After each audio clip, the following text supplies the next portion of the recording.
CM Manohar Lal ने दौरा किया और उनके साथ हरियाणा विधानसभा अध्यक्ष ज्ञानचंद गुप्ता मौजूद रहे। एचएसवीपी विभाग के कई अधिकारी भी मौजूद रहे। खड़ग मंगोली समेत पंचकुला की स्लम बस्तियों के गरीबों के पुनर्निवास योजना पर भी काम कर रही है सरकार। मुख्यमंत्री मनोहर लाल ने पंचकुला की स्लम बस्तियों के पुनर्वास की प्लानिंग चल रही है। यहाँ पर 59 एकड़ के करीब जमीन है। यहाँ पर पंचकुला की बस्तियों के लोगों का पुनर्वास कैसे किया जा सकता है, एचएसवीपी के जिम्मे ये काम लगाया है। 7500 के करीब झुग्गी झोपड़ियां आइडेंटिफाई की जाएंगी और सभी को इसका लाभ मिलेगा। घग्गर एरिया में कुछ जमीन ऐसी है, एचएसवीपी की तरफ से कुछ जमीन एक्वायर की गई थी।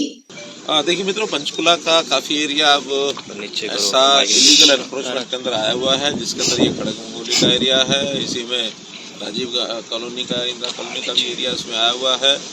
वर्षों से इसकी प्लानिंग चल रही है, लेकिन उस प्लानिंग को हम अभी तक नहीं चढ़ा पाए हैं। लेकिन अब हमने उसको विचार किया कि लैंड का जो पीस है 59 एकड़ यहाँ लैंड बनाई गई है, जो अपनी सबने देखी है, और इसमें किस प्रकार को उनको रिहेबिलिट किया जाए, रिसेटलमेंट सारा सिस्टम उसका बना करके, और एचएसवीपी के जिम्मे हमने लगाया है कि उसको कैसे करना है।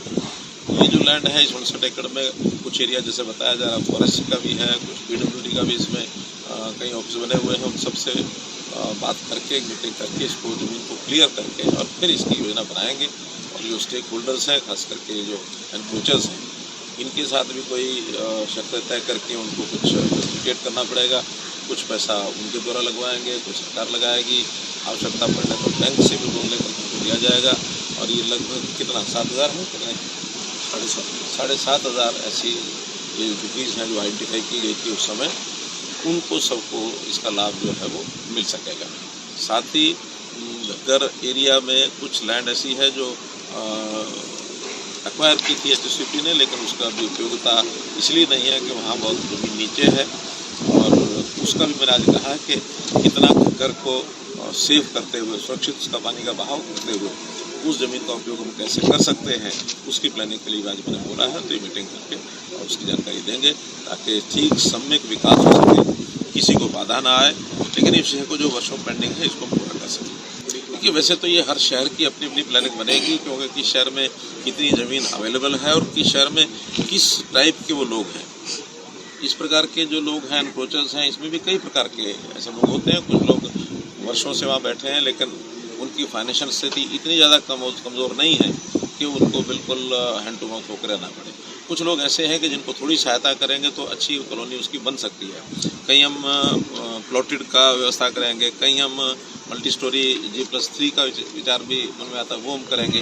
आज प्रातःकाल में चंडीगढ़ का जो रिसेटलमेंट 2012 में हुआ था, फिर बाद में 2020 में हुआ, वहाँ धनास का एरिया है या मलोया, दोनों कॉलोनीज हमने स्पीकर साहब और मैं हम लोग गए थे केवल इसी पर्पज़ के लिए कि उनको कोई कठिनाई या कोई है रेजिडेंट्स को तो उनकी जानकारी मिल जाए।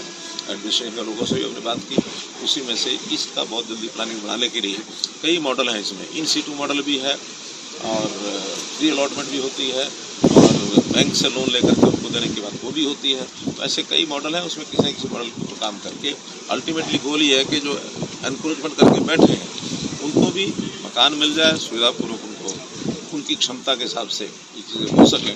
ऐसा जितना आपने सुना उतना ही मैंने सुना, क्योंकि उस मीटिंग में मैं तो उसमें उपस्थित नहीं था। लेकिन अच्छा है, किसी एक बात के ऊपर अगर सहमति बनती है और एक दूसरे के नज़दीक आते हैं। अभी तो 2 दिन का समय लिया है, किसानों ने भी, उनके संगठनों ने भी कहा कि इस नए विचार के ऊपर हमको सोचने का समय दिया जाए।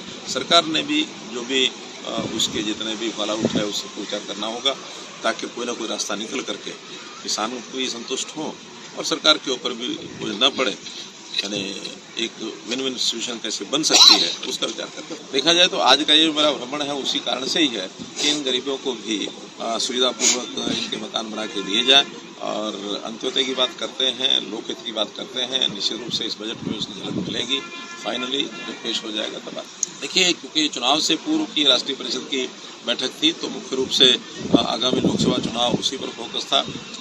नीचे से नीचे की इकाई पर कैसे तैयारी की जाए, बूथ के ऊपर तैयारी, हमारी तैयारी वैसे तो सब पार्टियों से सबसे ज़्यादा है, लेकिन फिर भी एक रेगुलर एक रूटीन भी है और वैसे भी लगातार इन चीज़ों को संभालते रहना चाहिए। हम हर बूथ से आगे पन्ना प्रमुख तक जा चुके हैं, लेकिन ये जो समय तैयारी का है इसमें सब लोग उत्साहपूर्वक लगे हैं। और जो हमारा टारगेट है बीजेपी 370 पार, और NDA 3-400 पार इस टारगेट को लेकर के चले हैं और निश्चित रूप से उसको पूरा करेंगे। अम्बाला न्यूज़ वेब टीवी की इस खबर को लाइक करें, शेयर करें, कमेंट करें और यदि हमारे पेज पर आप नए हैं तो फॉलो करें। इस खबर को आप यूट्यूब पर देख रहे हैं तो चैनल को सब्सक्राइब ज़रूर करें।